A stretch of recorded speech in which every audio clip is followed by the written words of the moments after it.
Картоптың құпиясы деген тақырып өте қызық естіледі. Мен сізге бірнеше қырынан құпиясын ашып бере аламын.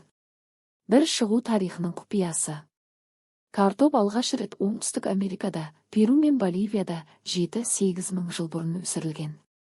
Еуропаға әкелінгенде адамдар оны отты деп қорқып, тек гүлін сән үшін пайдаланған. 2. Денсаулыққа пайдасының құпиясы. Картопта калий өте көп, ол жүрек пен қан қысымына жақсы. Қуырылғаннан гөрі буға пісірілген немесе пеште піскен картоп әлдеқайда пайдалы. Қабығында дәрумендер сақталған, сондықтан қабығымен пісірген жөн. 3. Ас үйдегі құпиясы.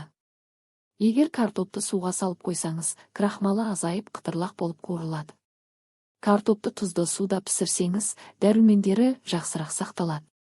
Қарайып кетпеу үшін аршылған картопты суға аздап сүт қосып қояды. Егер картопты суға салып қойсаңыз, крахмалы азайып қытырлақ болып қуырылады. Картопты тұзды суда пісірсеңіз, дәрумендері жақсырақ сақталады. Қарайып кетпеу үшін аршылған картопты суға аздап сүт қосып қояды. 4. Күтпеген құпиясы. Картоп электр тогын өткізе алады. Тіпті одан шағын картоп батарейка жасап шам жағуға болады. Ашық түсті киімге май тамса, картоппен сүртсе, дақ тез кетеді. Пайдасы. Қоректік заттарға бай. 4. 69. Картопта С дәрумені, валты, калий, марганец және диеталық талшықтар бар, әсіресе қабығымен. Қан қысымын реттеуге көмектеседі. Калий бізге натрийдің әсерін теңестіруге көмектеседі. Энергия көзі құрамындағы күрделі және қарапайым көмірсулар тез энергия береді, спорты бар кезде пайдалы болуы мүмкін. Талшықпен қанықпайтын крахмал ақ қорытуды жақсартады, ұзақ тоқтық сезім береді. Салқындатылған пісірілген картопта резистентті крахмал көбейеді, ол ішек үшін пайдалы. Теңдестірілген калория дұрыс пісірсеңіз, бұл пеште калориясы қалыпты, қанағаттандырарлық тағам болады. Зияны тәніне және пайдалы қолдануға қатысты. Калория мен майға бай тағамға айналуы.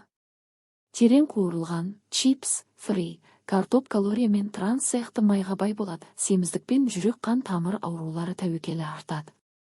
Гликемиялық индексі жоғары. Тазартылған картоп аршып, ұнтақтап пісірілген. Қанға қант тез қосуы мүмкін. Қант ауруы бар адамдарға мөлшерін бақылау қажет. Акриламид түзілуі жоғары температурада, қуыру, қақтау, картопта акриламид пайда болуы мүмкін. Канцерогенді әсері жайлы зерттеулер бар, сондықтан қуыруды шектеу ұсынылады. Соланин, жасыл түстер, бүршіктер, картоптың жасыл бөліктері мен бүршіктері зиянды улы зат, оларды ашып тастаңыз. Қатты жасыл немесе көп бүршіктелген опты жеу қауіп. Қалай пайдалы етіп жеуге болады? Әдеттер мен рекомендациялар.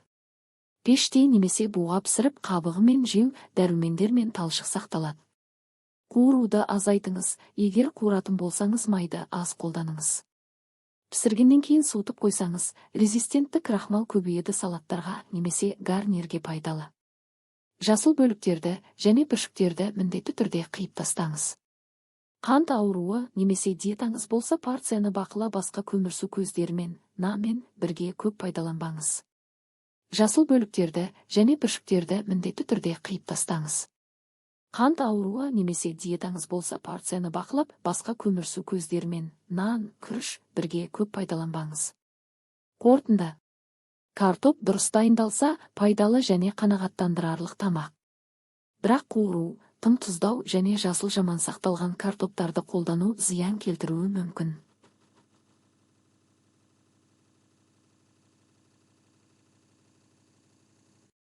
Егер сізде созылмалы аурулар, қант диабеті, жүрек ауруы болса, дәрігер немесе диетологпен кеңесіп тұрыңыз.